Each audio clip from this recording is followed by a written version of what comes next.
আমাকে যদি একজন সিনিয়র নায়িকা বলে আমি তার নাম নিয়ে ভাইরাল হতে আসছি, তো বিষয়টা তো একটু ভিন্ন দিকে চলে গেল। পৃথিবীর জনগণ আমার পক্ষে ছিল, সবাই শুনছেন আপনারা যে সে বলছে সিনেমা ভালো হয়নি, সেখানে কিন্তু আমার 60 লাখ টাকা লস হয়েছে। তারপরে কিন্তু আমি এই কাজটা করি নাই।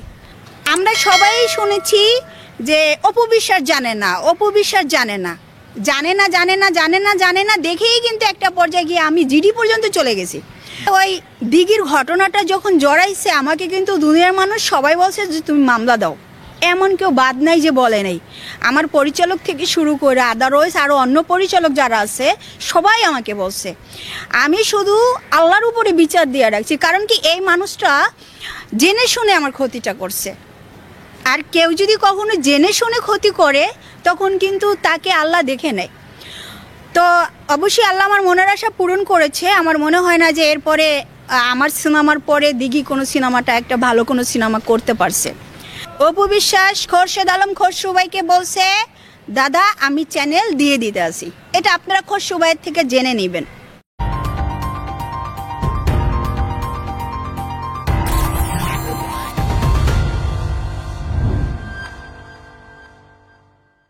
সাধারণ ডায়েরি তো প্রথমে করেছিল, সেটাই জানতে চাচ্ছি, তারপর থেকে এখন হয়েছে মামলা দিয়েছি।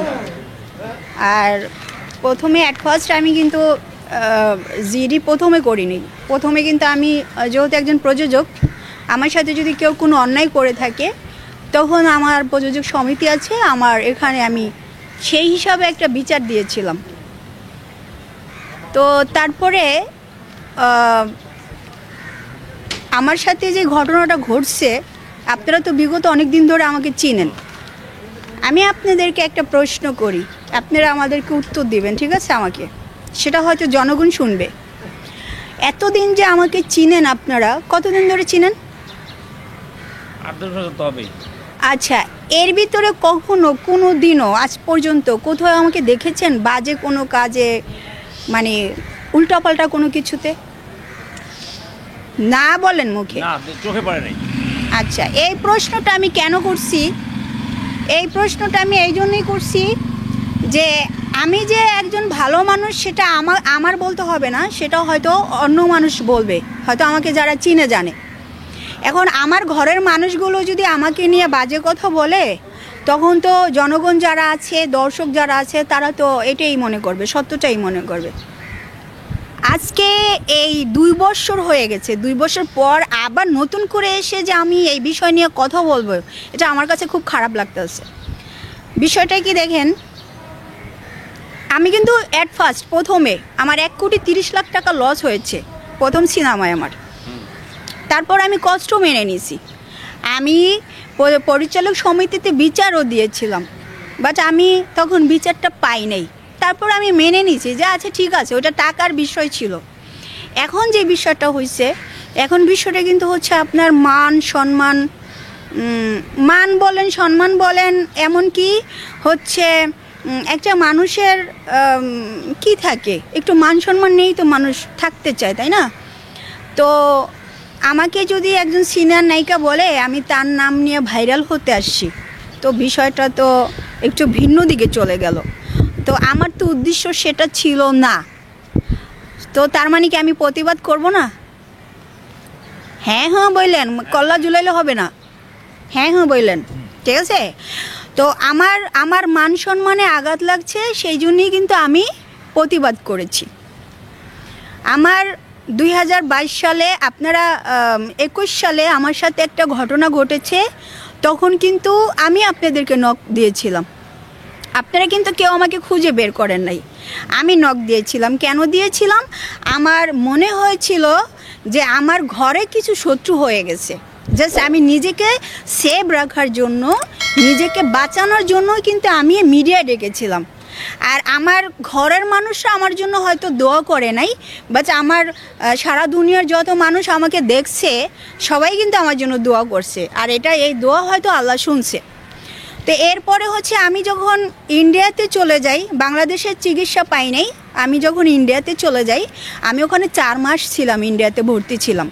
4 মাস পরে যখন আমি বাংলাদেশে আসি, আসার পরে আমি এর আগে হচ্ছে আমার দিঘির ইস্যুটা আমি এখানে টানবো, কেন টানবো, বিষয়টা কিন্তু শুরুতে যখন আপনি বুঝবেন না যে আপনি কারো শত্রু কিংবা আপনার সাথে কেউ দুশ্মনী করতেছে, তখন তো আপনি কোনো কিছু বিলিভ করবেন না যে আসলে এই মানুষটা আমাকে নিয়ে কিছু করতে পারে কিংবা আমাকে এরকমের হতে পারে।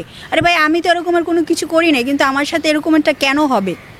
তো এটা যখন আপনি বুঝে ফেলবেন, তখন তো আপনি একটা স্টেপ রাখতে গেলে একটু সাবধানে রাখবেন।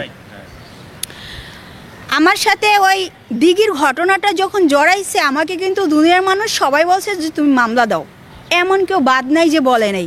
আমার পরিচালক থেকে শুরু করে আদারওয়াইজ আরও অন্য পরিচালক যারা আছে সবাই আমাকে বলছে। আমি শুধু আল্লাহর উপরে বিচার দিয়ে রাখছি, কারণ কি এই মানুষটা জেনে শুনে আমার ক্ষতিটা করছে। আর কেউ যদি কখনো জেনে শুনে ক্ষতি করে, তখন কিন্তু তাকে আল্লাহ দেখে নেয়। তো অবশ্যই আল্লাহ আমার মনের আশা পূরণ করেছে। আমার মনে হয় না যে এরপরে আমার সিনেমার পরে দিঘি কোনো সিনেমাটা একটা ভালো কোনো সিনেমা করতে পারছে। তো দেখেন, আমার যদি হ্যাঁ, তো আমার যদি কখনো ভাইরাল হওয়ার ইচ্ছা থাকতো, আমি যদি কারো ক্ষতি করার ইচ্ছা থাকতো, তাহলে তো আমি তখনই ওর বিরুদ্ধে মামলা দিতাম, যেহেতু পৃথিবীর জনগণ আমার পক্ষে ছিল। সবাই শুনছেন আপনারা যে সে বলছে সিনেমা ভালো হয়নি, সেখানে কিন্তু আমার 60 লাখ টাকা লস হয়েছে, তারপরে কিন্তু আমি এই কাজটা করি নাই।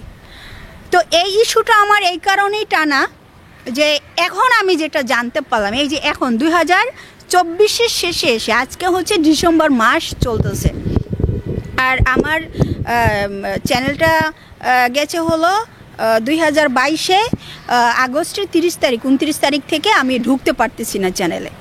তো আজকে হচ্ছে 2 বছর হয়ে গেছে। তো আপনারা একটু আমাকে বলেন তো, অপু বিশ্বাস একজন সিনিয়র নায়িকা, সে নির্বাচন করতে চেয়েছে, এটা আপনারা শুনছেন।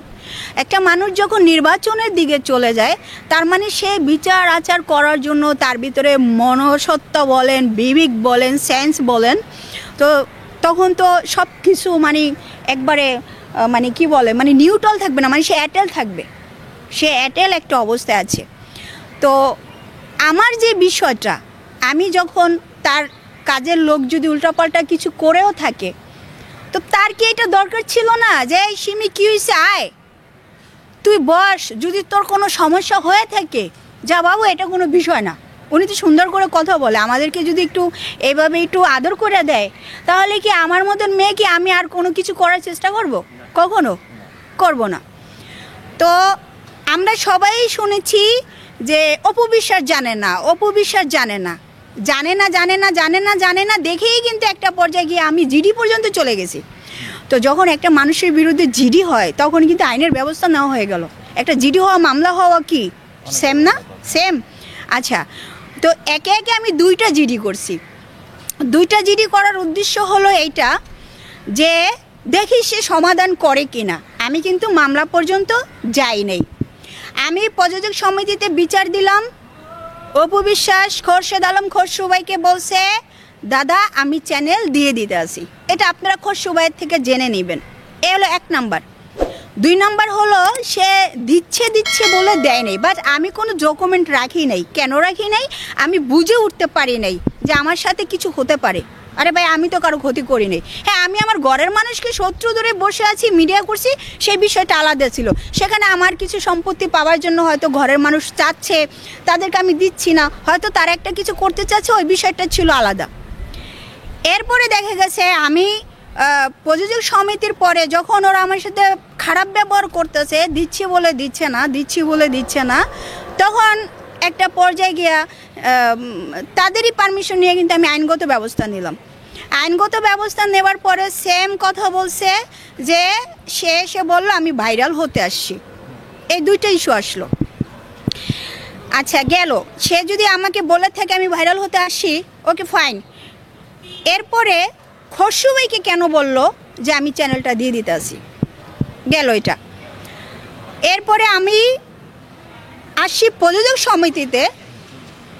এসে আমি দেখলাম একজন আমাকে ফোন করলো, আপু আপনার চ্যানেলটি বিক্রি হচ্ছে। আরে ভাই, আমার চ্যানেল তো নাই, আমার চ্যানেল কেমনে বিক্রি হবে? এখন আমি অপরাধী বানাইতেছি অপু বিশ্বাসের ছেলেরে। এরা নিয়ে মিডিয়াও হয়েছে যে কী হয়েছে, আমি তাদের কথা বলতেছি, তাদের কাছে আমার চ্যানেল আছে, তাহলে ওই চ্যানেল বিক্রি হয় কীভাবে?